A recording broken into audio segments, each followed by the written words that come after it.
Welcome to Animal Stories for Kids. If you like our stories, please give us a 5-star rating, subscribe to our podcast, and share it with your friends and family. And now, it's time for our story.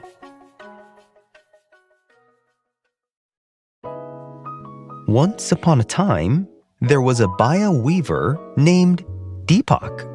Deepak the Baya Weaver lived among the mangroves and lakes where the land turned green and loud during monsoon season, and the smell of wet grass and warm earth filled the air. Deepak loved the monsoon season. It meant that food was easier to find. The grass grew long and bendy, and all the nests hung from trees over the water, swaying back and forth. Those nests were Deepak's favorite thing in the whole world. Baya Weavers are famous for their nests, and Deepak knew why. They weren't just piles of sticks.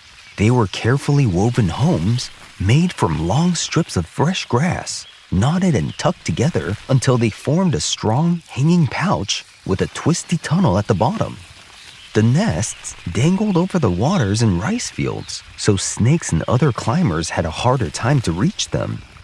When the wind blew, the nests danced, but they didn't fall. That was the beauty of good weaving. On this particular morning, the sky felt suspicious. Deepak the Baya Weaver perched on a branch and tilted his head. The clouds were piling up, tall and dark, like they were whispering secrets to each other. The air was thick, and the breeze kept changing its mind about which direction it wanted to go. Deepak chirped softly to himself and said, "Oh, no. Big rain is coming." Monsoon storms could be helpful to make it easier to find food, but they could also be trouble. Too much rain too fast could soak the nests and loosen grass strips. Deepak the Baya Weaver looked down at the cluster of nests hanging from the tree. Some were new and tight. Others were older and a little tired, with grass ends poking out like messy hair. That's when Deepak noticed the first problem. One nest near the edge had a loose flap near its entrance tunnel. It wasn't a disaster yet, but with heavy rain and wind, it could be. Deepak the Baya Weaver zipped over and grabbed a fresh strip of grass from a nearby plant. With quick, practiced movements, he began weaving, threading the grass through the old strands, pulling it snug, and making sure it stayed put. Fixing one thing at a time was easy. Deepak felt confident. His beak moved fast, his feet held him steady, and the nest firmed up nicely. Then, the wind gusted. Another nest twisted harder than it should have, bumping gently into its neighbor. Deepak the Baya Weaver paused and glanced over. That nest's top loop, the part that held it to the branch, was thinning out. 2 problems. Deepak hopped over, tugged at the loop, and tested it. He said to himself, "Still holding, but not for long." He grabbed another grass strip, then stopped. Wait. He looked back at the first nest. The rain hadn't started yet, but the sky was getting darker by the second. Deepak took a breath and did what any clever Baya Weaver would do. He wedged the loose grass strip into the first nest, just enough to hold it down for now, then fluttered back to reinforce or make stronger the loop on the second nest. 2 tasks or jobs switching back and forth. Easy enough. That's when a shadow passed overhead. Deepak froze. A crow landed on a nearby branch, its sharp eyes scanning the hanging nests. Crows are smart, too smart. They knew nests. They knew that nests meant eggs or chicks, and storms meant distraction. 3 problems. Deepak the Baya Weaver's feathers puffed up. He darted closer to the colony, fluttering and calling loudly, making himself look busy and alert. The crow cocked its head, unimpressed, but it didn't move closer. Not yet. Deepak zipped back to the second nest, tightened the loop, then shot over to the first nest to finish sealing the entrance tunnel so rain wouldn't blow straight in. His heart thumped. He kept one eye on the crow the entire time. Doing 3 things at once was hard. Deepak the Baya Weaver felt it now. His movements weren't as neat. A grass strip slipped from his beak and fluttered down toward the water below. And then the rain started. Not a gentle drizzle. Big, heavy drops that splashed and bounced, darkening the grass and weighing down the nests. The wind picked up and the whole tree swayed. That's when Deepak saw the 4th problem. Water was starting to pool inside one of the lower nests. Not flooding yet, but close. 4 things. Deepak the Baya Weaver hovered in midair for just a moment, rain soaking his feathers. He couldn't fix everything one by one anymore. There wasn't time. So he made a plan. First, he flew straight at the crow, wings buzzing, calling sharply and boldly. "Oh, no, you don't. Not this time." And as Deepak got closer, the crow flapped back, startled by the sudden confidence, and decided that this soggy tree wasn't worth the trouble. For now. Second, Deepak the Baya Weaver focused only on the most important nests, the ones most exposed to wind and rain. He ignored the small flaws and worked only on what would stop flooding. He pulled grass strips downward, shaping the entrance tunnels so water would drip out instead of in. Third, instead of flying back and forth for new grass each time, he grabbed a whole bundle at once and tucked it into a fork of the branch. That way, he could weave faster without leaving. And fourth, he used the storm itself. When the wind pushed the nest toward him, he leaned in and tightened the weak spots while it was close, letting the wind bring the work to him. It wasn't perfect weaving. Some strands crossed awkwardly. Some knots were messier than Deepak liked, but the nests held their shape. The rain roared. The nests swayed. Water dripped off the grass tips and splashed safely below. Little by little, the storm moved on. The wind softened. The rain thinned to a whisper. The clouds began to break apart, letting a pale light peek through. Deepak finally landed on the branch, soaked and tired. Below him, the nests were still hanging. Heavy, damp, but strong. No flooding, no fallen homes. The crow was gone. For a long moment, Deepak didn't move. Rain still clung to his feathers, and the air smelled fresh and new, like the world had just taken a deep breath.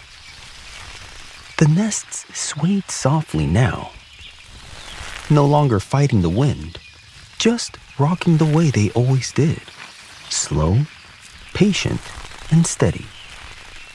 Deepak the Baya Weaver remembered something from earlier that day, before the sky had darkened, when he had been weaving calmly and carefully, fixing just one small loose strand.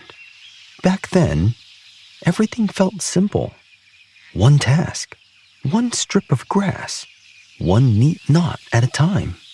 He had liked that feeling. It made sense. But today hadn't stayed simple.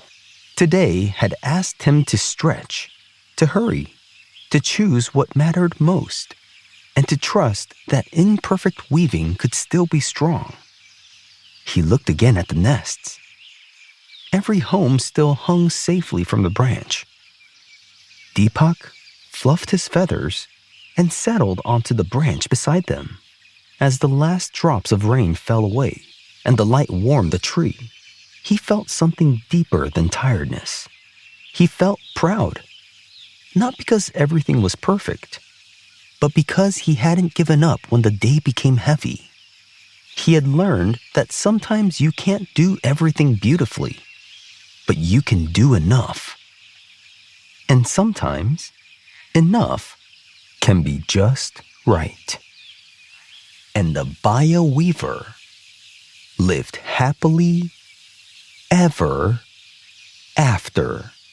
The end.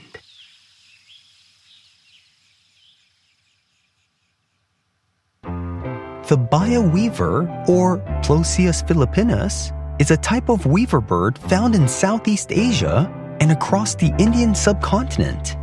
Baya weavers are found in countries like India, Sri Lanka, Bangladesh, Nepal, Pakistan, and Thailand. They like places with grasslands, farms, bushes, and trees near water because that gives them food and materials to build nests. Baya weavers are small birds, about 15 centimeters long.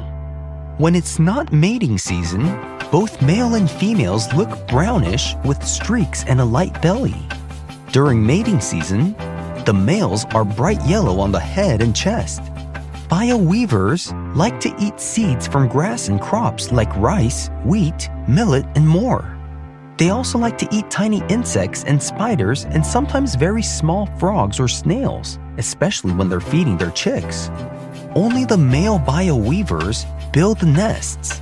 They build big hanging nests that look like little swinging houses made of grass strips. These nests have long tube entrances. This helps keep bad animals, like snakes, away from the eggs. The nest shape is called retort-shaped, which means bulb at the top and tube at the bottom. A single male may make many partial nests to show the females how good of a builder he is. Then the females pick their favorite. If the female likes it, then she moves in. If she doesn't, the male might build another. A male may take hundreds of little trips carrying grass strips to finish one nest.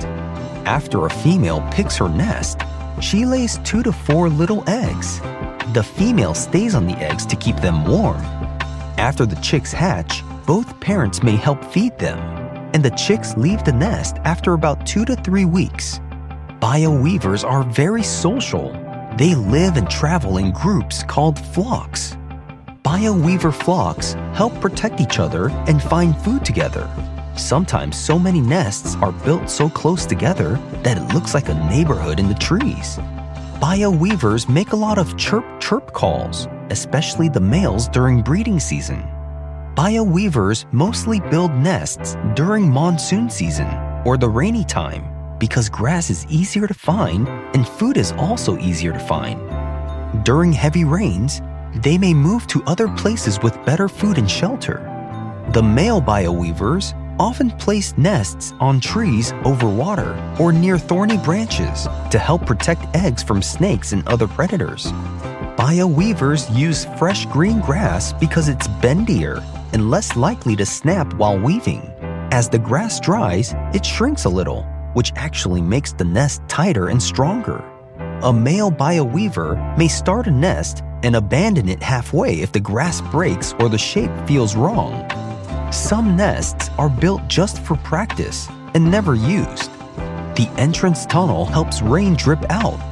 Baya weavers are considered very intelligent birds because weaving takes planning and memory. They can adjust their nest design if the wind or rain is stronger than usual.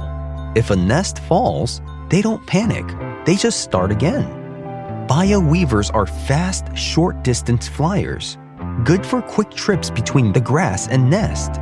They often fly low over fields, not high in the sky.